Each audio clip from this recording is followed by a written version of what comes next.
terra d'un intens verd que pinta de vida el patètic paisatge d'arbres cremats al peu de la pelada muntanya.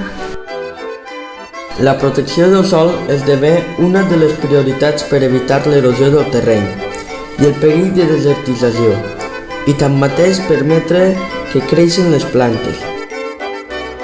Contrast, blanques pedres calcinades, esclafits de roca, fèrtil i humida terra negra, i a cada racó senglars de verdor. Sentim admiració d'aquells margallons amb el tronc cremat, ferma resistència a l'adversitat, guarint la planta viva refugiada a l'interior. Mira com hi són aquí de nou, herbes mengívoles, aromàtiques i medicinals, aquelles que han alimentat i curat a la humanitat, any rere any, segle rere segle, cultura que mai no hem de perdre. Lletzó, arç blanc, cart i safrà. Timó, romer i rabet de gat, unes més conegudes, malgrat altres no tant.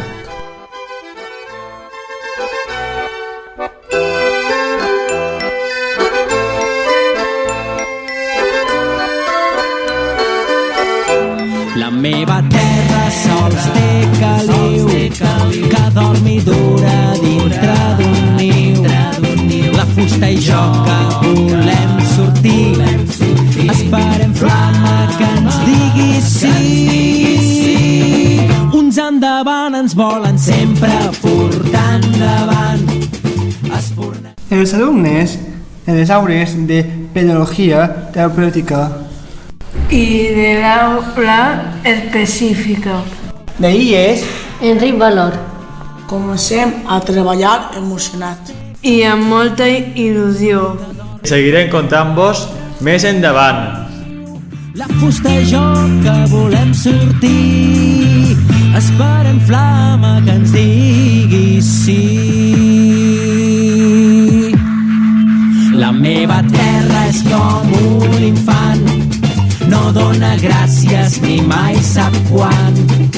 Es torna aspra i plena de fang, o verda i plana i et dona